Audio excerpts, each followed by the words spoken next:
Bueno, ahora comenzaremos hablando sobre varias rutas metabólicas. Comenzaremos hablando con la glucólisis y la gluconeogénesis, luego la glucogenólisis y la glucogenogénesis, y por último la ruta de pentosas-fosfato y el ciclo de Krebs. Y se mencionarán algunos aspectos importantes. Bueno, primero, como se puede observar en el diagrama, la glicólisis simplemente es partir la glucosa a piruvato. Piruvato es una molécula de 3 carbonos y la glucosa de 6. Dicho proceso es más barato porque no requiere tanto gasto de ATP, sino más bien esta ruta metabólica tiene dos pasos. La fase de gasto o inversión de energía, donde se invierte ATP, y la fase de generación de energía o generación de ATP. Okay. La glicólisis ocurre, al igual que la gluconeogénesis, ocurren en el citoplasma de la célula, no en la mitocondria. Y comienza con la enzima reguladora llamada exoquinasa, que está en todas las células, excepto en el hígado. En los hepatocitos, dicha enzima se le llama glucoquinasa. Es ligeramente diferente a esta, pero la función es básicamente la misma. Luego, dicha enzima utiliza ATP para convertir la glucosa en glucosa 6-fosfato. ¿Qué es lo que hace esto? Esto hace que al fosforilar la glucosa, esta no pueda salir de la célula y por lo tanto se pueda llevar a cabo el resto de todos los procesos. Bueno, ahora la glucosa 6-fosfato es convertida en fructosa 6-fosfato por la fosfoglucosa isomerasa, que luego utiliza otra vez ATP por la fosfofructoquinasa 1, PFK1, que es otra enzima reguladora. Como podemos ver, las enzimas reguladoras utilizan ATP, por lo tanto, dicha reacción es irreversible. Luego, ya que tenemos fructosa 1,6-bifosfato, es decir, que está fosforilado dos veces, en 1 y en 6, la enzima aldolasa parte la molécula en dos y se forman dihidroxiacetona fosfato, que está aquí, y gliceraldehído 3-fosfato. Y la triosa fosfato isomerasa cataliza una reacción reversible para cambiar la dihidroxiacetona fosfato en gliceraldehído 3-fosfato. Y en este punto tenemos dos moléculas. Como podemos ver, tenemos de la glucosa, que son 6 carbonos, dos moléculas de 3 carbonos cada una, que son dos idénticas llamadas gliceraldehído 3-fosfato. Luego, en el quinto paso, ya en la fase de generación de energía, la enzima gliceraldehído 3-fosfato deshidrogenasa, como indica su nombre, le remueve dos hidrógenos, es decir, oxida al gliceraldehído 3-fosfato, a cada gliceraldehído 3-fosfato en 1,3-bifosfoglicerato. Y aquí es donde se forma el primer producto, que es el nicotina adenina-dinucleótido, que son dos de estos, porque son dos moléculas, en nicotina adenina-dinucleótido reducido, es decir, NADH más H. Luego, el 1,3-bifosfoglicerato se convierte en 3-fosfoglicerato por la fosfoglicerato quinasa. es decir, que le remueve un fosfato para formar ATP. Luego el 3-fosfoglicerato, por medio de la fosfoglicerato mutasa, se convierte en 2-fosfoglicerato. Simplemente se cambia el fosfato de lugar. Y luego la enolasa ayuda a la formación de agua y ayuda a que el 2-fosfoglicerato se convierta en fosfoenolpiruvato. Y finalmente, por medio de la piruvato quinasa, se convierta de fosfoenolpiruvato a piruvato. La piruvato quinasa es una enzima que también produce ATP y dicha reacción también es irreversible. Por lo tanto, dicha enzima es una enzima reguladora de la glicólisis. Bueno, ahora hablaremos sobre la gluconeogénesis. ¿Qué quiere decir esto? La formación de glucosa a partir del piruvato. En términos simples, es la vía inversa de la glicólisis, como podemos ver. Sin embargo, es importante recalcar que puesto que la glicólisis tiene puntos de control, la gluconeogénesis puede revertir dichas reacciones por medio de otras enzimas, las cuales mencionaremos posteriormente.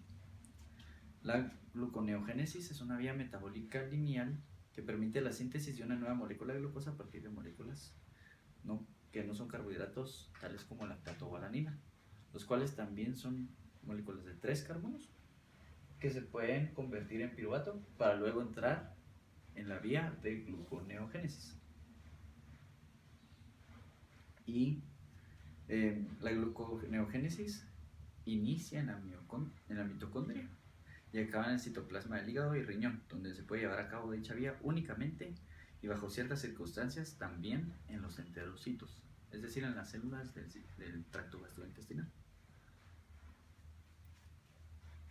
Y la gluconeogénesis es una vía muy costosa, como se podrá ver, debido a que dicha vía consume 6 ATPs por cada molécula de glucosa que se produce.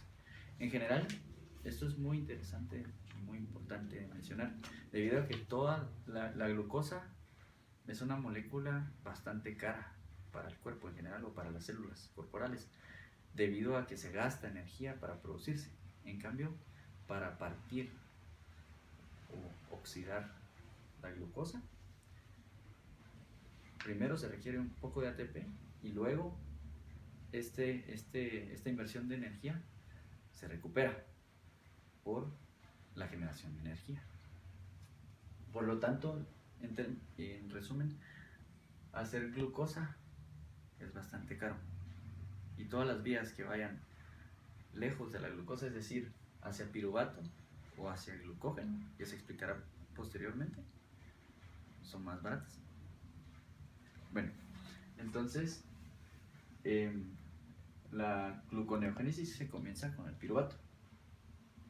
Luego, por medio de la piruvato carboxilasa, se consume ATP para formar oxaloacetato. Y luego, el oxaloacetato, por medio de la fosfoenol piruvato carboxilasa o fosfoenol piruvato carboxiquinasa, que es la PEPCK, se le llama,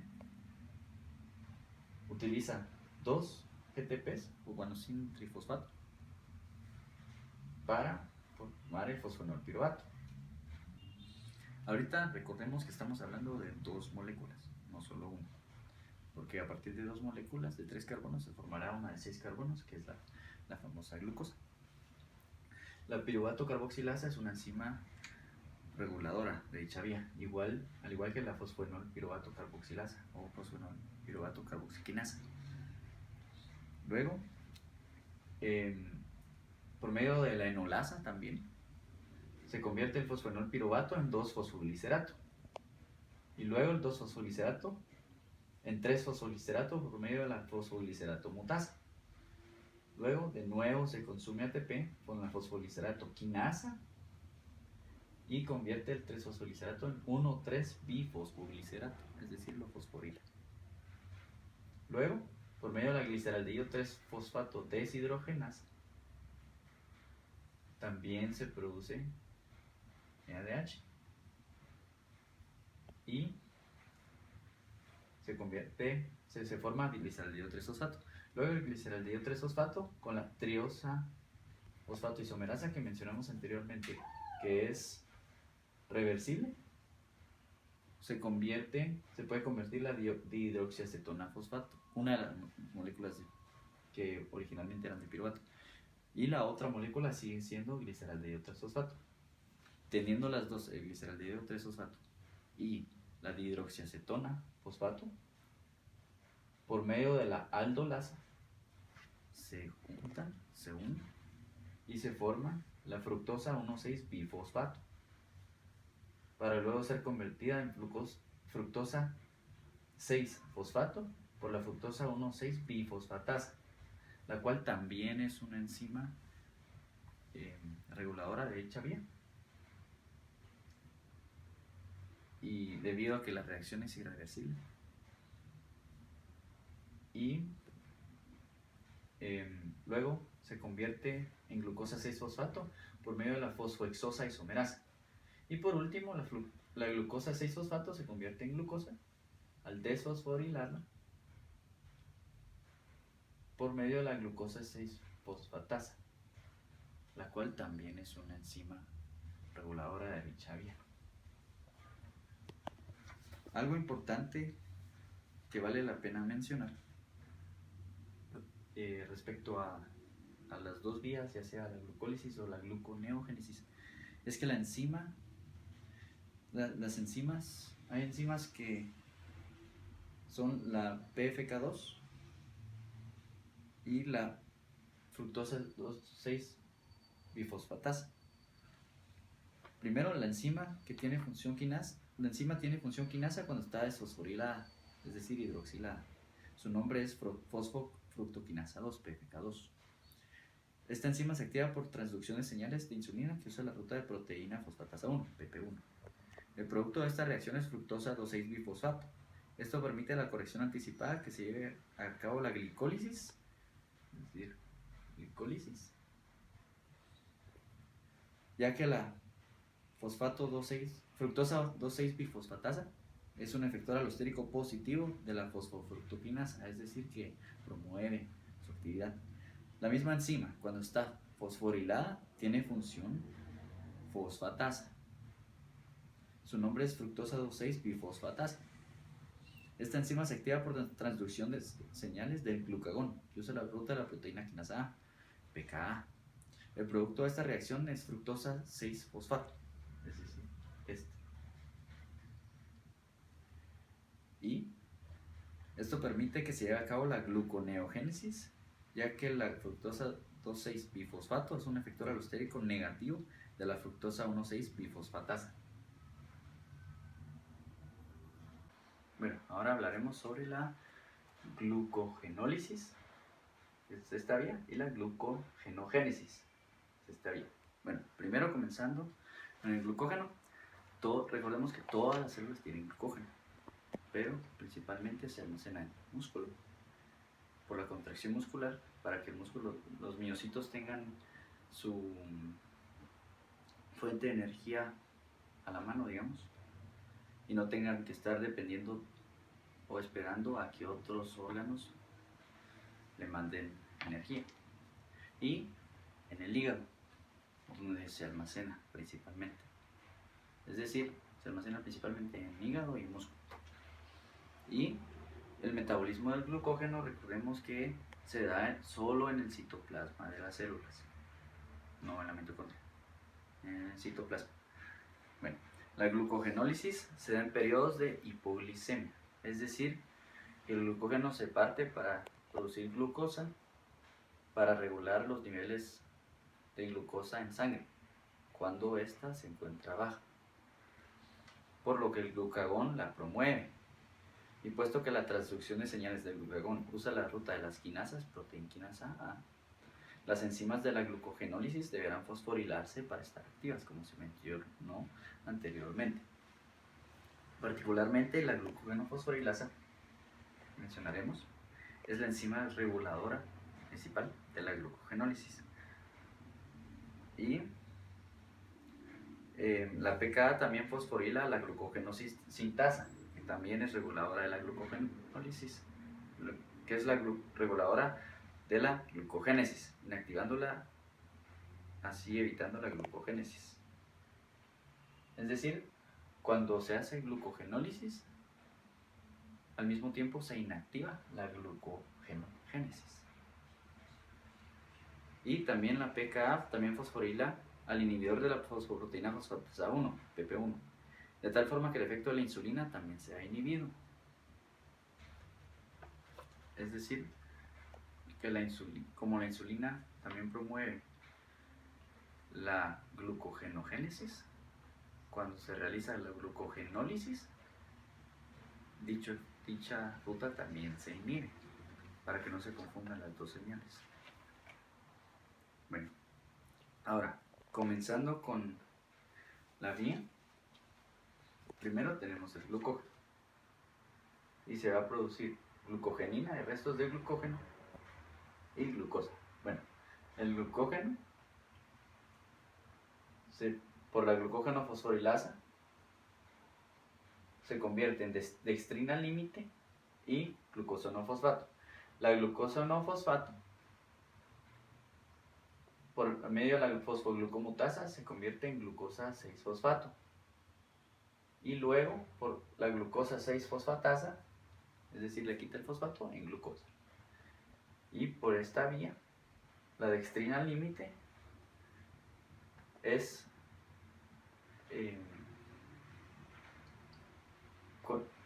la enzima ramificante actúa sobre la dextrina límite, cortando el enlace alfa 1,4, uniendo el alfa 1,4 y luego corta el alfa 1,6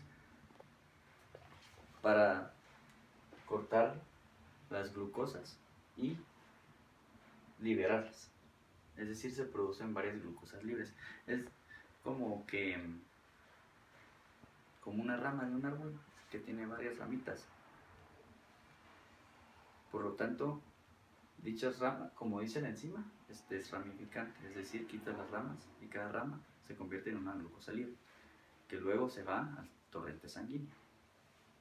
Por eso es que la glucogenólisis ocurre en periodos de hipoglicemia. Bueno, entonces luego de que se liberaron las glucosas, queda el glucógeno lineal y luego se convierte en glucogenina y restos de glucógeno. Esto sirve para que el glucógeno no sea degradado completamente y se puedan usar estos restos para cuando sea necesario se vuelva a formar glucógeno. Es decir, esto se deja así para que en algún momento, cuando sea necesario, pueda ocurrir de nuevo la glucogenogénesis. Bueno, ahora hablando de la glucogenogénesis, esta se da en periodos de hiperglicemia. Es decir, hay mucha glucosa en sangre y necesita ser almacenada. Por lo tanto, se almacenará dentro de la célula, específicamente en hígado, y se convertirá en glucógeno, que es simplemente es como la forma empaquetada de la glucosa. Por lo que la insulina la promueve. Y puesto que la transducción de señales de la insulina usa la ruta de las fosfatasas, PP1, las enzimas de la glucogénesis también deberán desfosforilarse para estar activas. Glucogénesis o glucogenogénesis, que es más correcto. Bueno, entonces, particularmente la glucogenosintasa es la reguladora de dicha vía. Además, la enzima reguladora, existe la enzima ramificante que se encarga de formar los enlaces que mencionaremos posteriormente. Entonces, la glucogenina y los restos de glucógeno, por medio de la glucogenosintasa, se convierten en glucógeno lineal. Luego el glucógeno lineal se une con glucosa libre y corta la ramificante,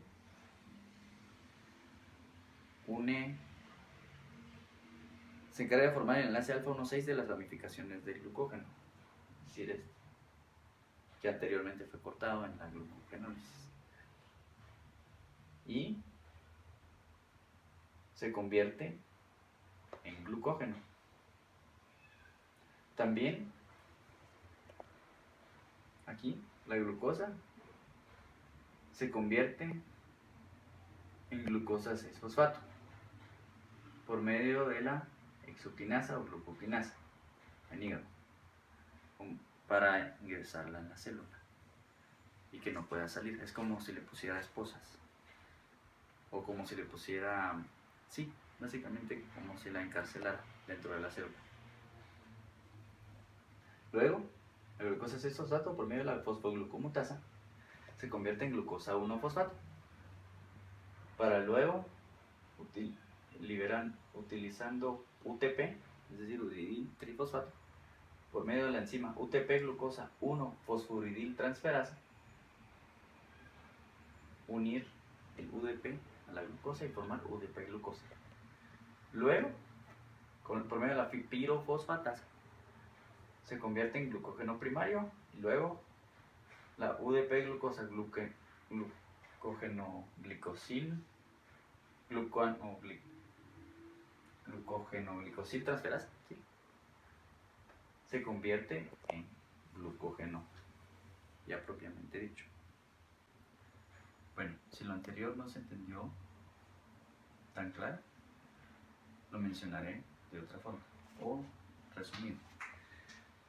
En la glucogénesis o glucogenogénesis, que es más correcto, la glucosa 6-fosfato se convierte, que fue formada por la hexoquinasa o glucoquinasa en hígado, debe ser convertida en glucosa 1-fosfato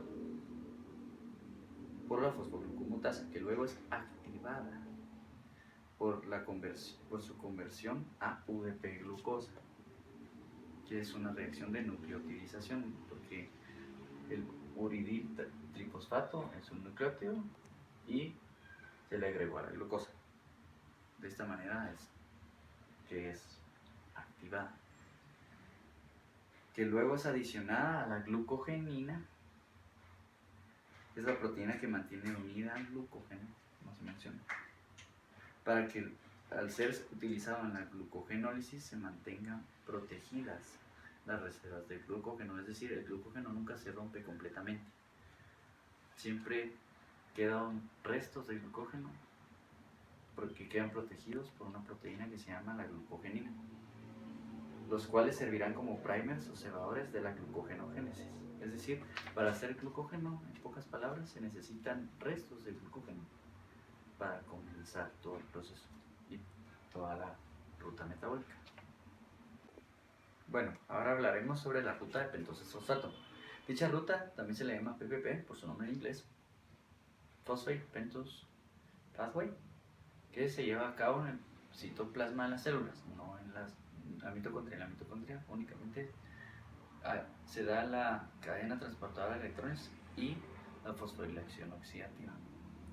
Entonces, como se lleva a cabo en el citoplasma, es una vía de oxidación de glucosa, pero no sirve para generar energía, sino para generar ribosa 5-fosfato y nicotina adenina-dinucleótido pH, es decir, NADPH, para luego transferir el hidrógeno e irse a la mitocondria. Bueno, dicha ruta se divide en dos fases. La fase oxidativa, que es esta, donde se produce el NADPH, nicotina adenina-dinucleótido fosfatado y reducido, es decir, que tiene hidrógeno. Y la no oxidativa, es esta. Dicha ruta es importante cuando un tejido está en desarrollo, manutención o reparación, ya que este requiere síntesis de nuevas células. En la fase oxidativa se genera NADPH para reacciones de reducción, especialmente para la síntesis de ácidos grasos. En esta fase se encuentra el punto de control metabólico glucosa 6-fosfato deshidrogenasa, que es esta, que es una enzima reguladora de dicha vía. Y en la fase no oxidativa es donde se genera la ribosa 5-fosfato, que es esta. que es importantísima para la síntesis de ácido ribonucleico y ácido deoxirribonucleico, es decir, ADN y ARN, por medio de reacciones de dos enzimas de tipo transferasa. La transcetolasa, que transfiere fragmentos de 2 carbonos, y que requiere la coenzima TPP, tiaminpirofosfato, y la transaldolasa, que transfiere fragmentos de 3 carbonos, como mencionaremos en breve. Bueno, entonces, es importante recordar que la ruta de petosa-fosfato, por lo tanto, sirve para generar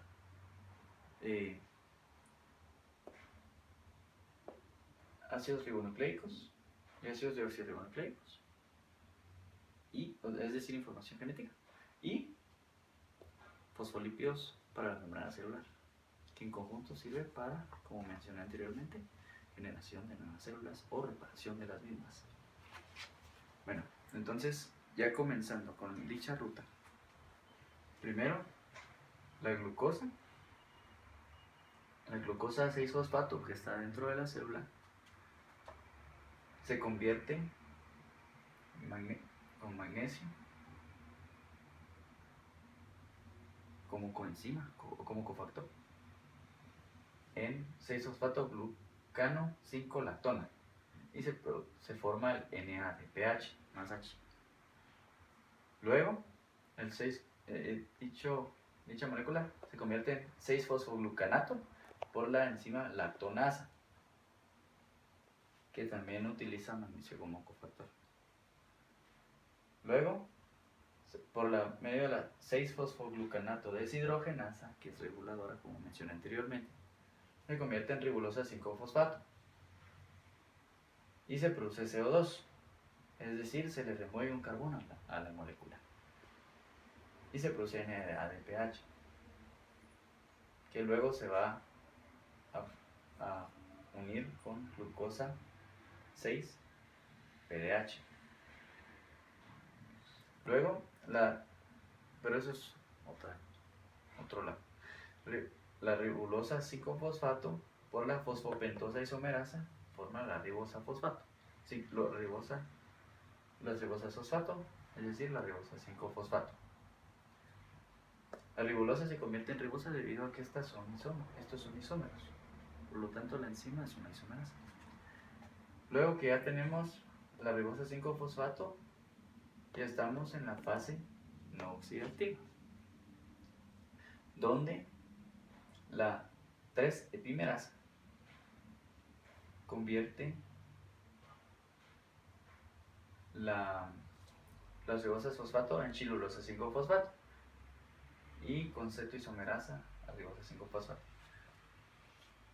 Por lo tanto, la cetoisomerasa es para formar el 6-fosfoglucanato 5-lactona que mencioné anteriormente.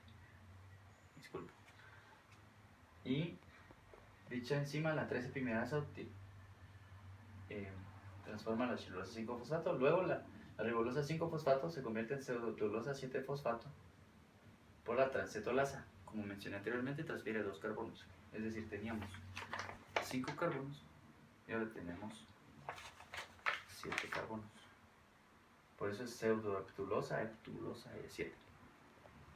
Y la chilulosa 5-fosfato, por medio de la transcetolasa que utiliza TPP, tiaminpirofosfato, se convierte en gliceraldehído 3-fosfato.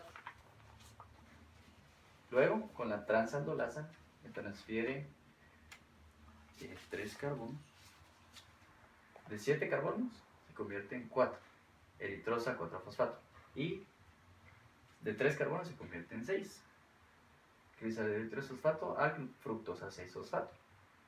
Y por medio de la transcetolasa de 4 va a 6 carbonos de nuevo. Luego la fructosa 6-fosfato está relacionada con lo que mencionamos anteriormente, que es la glucólisis y la gluconeogénesis. Por lo tanto, la fructosa 6-fosfato, por medio de la fosfohexosa isomerasa, se formará su isómero, que es la glucosa 6-fosfato, la cual volverá al ciclo o se va a ir a cualquiera, ya sea glicólisis o gluconeogénesis. Bueno, ahora por medio de ya sea la glucogenólisis o glicólisis, se puede llegar de glucógeno a glucosa a piruvato o simplemente de glucosa a piruvato, lo cual comenzará todo el ciclo de Krebs que ahorita describiremos. Bueno, primero el piruvato, por medio del complejo piruvato deshidrogenasa, que tiene 3 funciones que no se describirán en este video. Une la coenzima A libre, es decir, CoA-SH, CoASH le dicen, pero el nombre correcto es coenzima A libre, porque tiene un enlace de azufre que luego se unirá al piruvato. Entonces, por medio del complejo piruvato deshidrogenasa, primero al piruvato, que tiene 3 carbonos, se le remueve un carbono y se produce dióxido de carbono. Luego, este se une, llega a la coenzima A y se une a este y se lo lleva. Y dentro del complejo piruvato deshidrogenasa quedan 2 hidrógenos, uno que era del piruvato y otro del enlace con el azufre, el enlace diol. Por lo tanto, los 2 hidrógenos se le transfieren a nicotina en indinucleótido para reducirlo, y este luego se irá a la mitocondria para cadena transportadora de electrones y fosforilación oxidativa para producir ATP. Bueno, entonces, ya que se formó el acetil-CoA, acetilcoenzima A, este entrará en el ciclo de Krebs. El ciclo de Krebs tiene 2 partes muy importantes. La fase de oxidación terminal del acetil-CoA y la otra fase. Entonces, el oxaloacetato se une con el acetil del acetilcoenzima A para formar citrato y se libera la coenzima A. Es decir, queda libre para luego ser reciclada con el complejo piruvato deshidrogenasa. Entonces, el citrato, esto ya ocurre en la mitocondria, eso sí es muy importante de mencionar. Esto sí ocurre en la mitocondria, es decir, en la membrana interna de la mitocondria. Debido a que la membrana externa es muy permeable a cualquier sustancia y el piruvato pasará a través de la membrana externa y llega a la membrana interna, y ahí es donde ocurre, y luego pasará a través de esa membrana para estar en la matriz. Es decir, esto no en sí, esto ocurre en la matriz mitocondrial. Bueno, entonces, siguiente, el citrato inhibe a la PFK1 en citoplasma, 2-fosforutiokinasa 1, y por medio de la colitasa, y esto se forma por medio de la citratosintasa, que es la enzima que comienza todo el ciclo. Es decir, es una reacción irreversible, sumamente importante, y esto causa que esta sea una enzima reguladora de dicho ciclo. Luego, el citrato se convierte en cis-aconitato por medio de la conitasa y se libera agua, se produce agua. Luego, la conitasa convierte el cis-aconitato en D-isocitrato utilizando agua. Y luego se produce una reacción reversible, donde el nicotina en indinucleótido se reduce y se produce CO2, es decir, se le remueve un carbono al D-isocitrato para convertirlo en alfa-cetoglutarato por medio de la isocitrato deshidrogenasa. Y a pesar de que es una reacción reversible, esta es una enzima reguladora. de dicho ciclo también. Luego el alfa-cetoglutarato, por medio de la alfa-cetoglutarato deshidrogenasa, también libera sus hidrógenos para transferírselos a nicotina de nidinucleótido, y también se produce dióxido de carbono. Y la coenzima A libre llega otra vez en este punto, es decir, es otra reacción. Esta sí es una reacción irreversible y reguladora, donde la coenzima A libre llega y forma el succinil-CoA o succinil-coenzima A. Luego por medio del GDP, guanil difosfato, el fosfato libre, se convierte en GTP, que luego se puede convertir a ATP porque son equivalentes. Y por medio de la succinil-CoA sintetasa se libera la coenzima A y queda succinato. Luego, se convierte a fumarato por medio de la succinato deshidrogenasa. En este punto es el único lugar donde se produce flavin-adenil-dinucleótido, o comúnmente llamado FAD, que se reduce para luego ir también, al igual que el nicotina adenil-dinucleótido, a la cadena transportadora de electrones y fosforilación oxidativa para producir más ATP. Bueno, entonces luego el fumarato, utilizando agua, se convierte en malato por medio de la fumarasa. Y por último, el malato se convierte al final en oxaloacetato por medio de la malato deshidrogenasa. Como el nombre lo indica, se remueven hidrógenos otra vez y se le transfieren a la nicotina adenil-dinucleótido para formar su forma reducida. Y luego, aquí también puede ingresar el piruvato de otra forma, por medio de la piruvato carboxilasa, la cual utiliza bicarbonato y ATP, que el ATP se convierte en ADP por la piruvato carboxilasa en oxaloacetato para acelerar dicho ciclo, digamos. Hay algo muy importante, es que dicho ciclo nunca para en la mitocondria. Es decir, dicho ciclo mantiene viva la célula, debido a que la mitocondria constantemente produce ATP indirectamente por medio del nicotina dinucleótido y el flavina dinucleótido, y por el GTP, guanin trifosfato, inostil trifosfato, que se convierte en anin trifosfato. Y también hay inhibición, retroalimentación negativa, es decir, el ciclo se puede desacelerar. ¿Cómo ocurre esto? Por la acumulación de producto. Es decir, si se acumula suficiente producto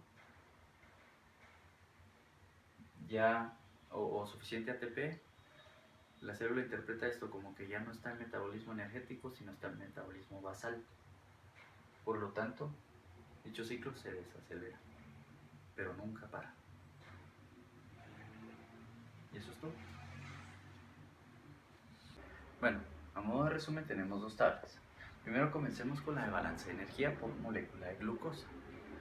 Primero, la glucosa, cuando pasa por la glicólisis, produce 2 nicotina adenil-dinucleótido reducidos, igual 2 flavina adenil-dinucleótido. Por lo tanto, esto es algo importante, el nicotina adenil-dinucleótido equivale a 3 ATPs, es decir, cuando se va a la cadena transportadora de electrones en la matriz mitocondrial y fosforilación oxidativa, produce 3 ATPs o ayuda a regenerar 3 ATPs. Y el flavina adenil-dinucleótido 2 ATPs respectivamente. También en la glicólisis se producen 2 ATPs Por lo tanto, el total de la glicólisis son 2 más 4. No, 2 por 2, 4. 2 por 3, 6. 4 más 6 más 2, 12 ATPs en total.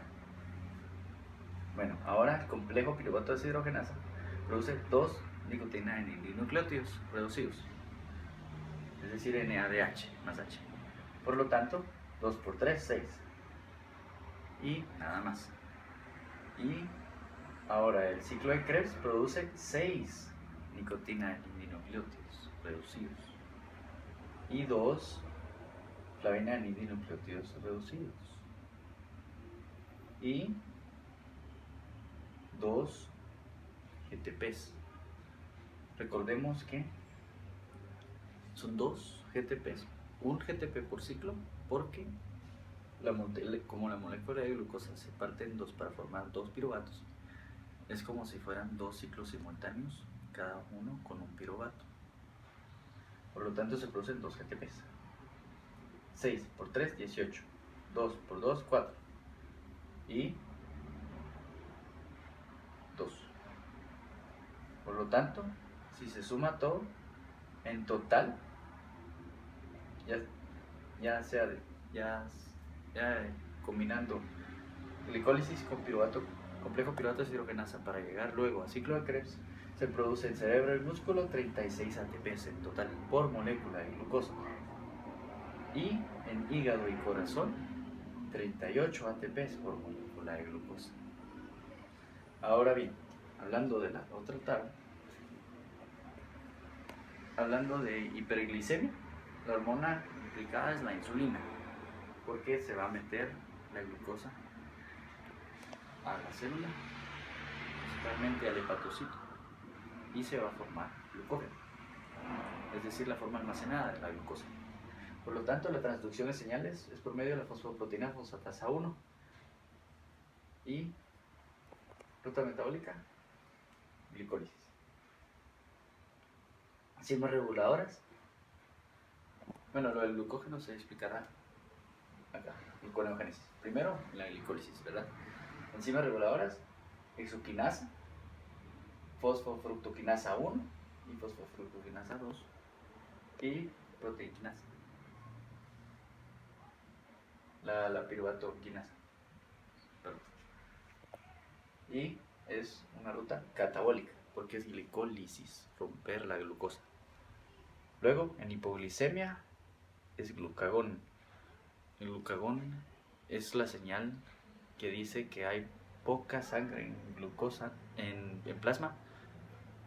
Por lo tanto, se necesita sacar glucosa de la célula. Y es por medio de la proteína quinasa, PKA.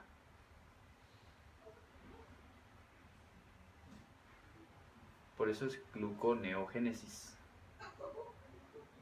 Gluconeogénesis, que es formación de nuevas moléculas de glucosa para poder ser sacadas afuera de la célula hacia el plasma. Por lo tanto, es por medio de la piruvato carboxilasa, la fructosa 1,6-bifosfatasa, fructosa 2,6-bifosfatasa y la glucosa 1,6-bifosfatasa. Es una ruta anabólica, es decir, no es de partir, sino es de construir. Gluconeogénesis, formación de nueva molécula de glucosa. Luego, en hiperglicemia, también es la insulina, por medio de la fosfoproteína fosfatasa 1 de nuevo, en la ruta de petosa-fosfato. La enzima reguladora principalmente de esta ruta, que es del petosa-fosfato, es la glucosa 6-fosfato deshidrogenasa. Es una ruta catabólica, porque la glucosa se rompe para luego poder formar la ribosa, para formar ADN. Y en hipoglicemia es glucagón, por medio de la proteína quinasa A, en la glucogenólisis. Aquí sí es glucógeno, es partir glucógeno para poder liberar la glucosa de la célula hacia el torrente sanguíneo, por medio de la glucógeno fosforilasa, que es la enzima reguladora. Y esta ruta es catabólica, porque es glucogenólisis. Y la hiperglicaemia es insulina proteinasa. Proteína fosfatasa 1 es la glucogénesis. Glucogénesis o glucogenogénesis, que es formación de glucógeno. Y la enzima reguladora es la glucogenosintasa. Y es una ruta anabólica. Muchas gracias.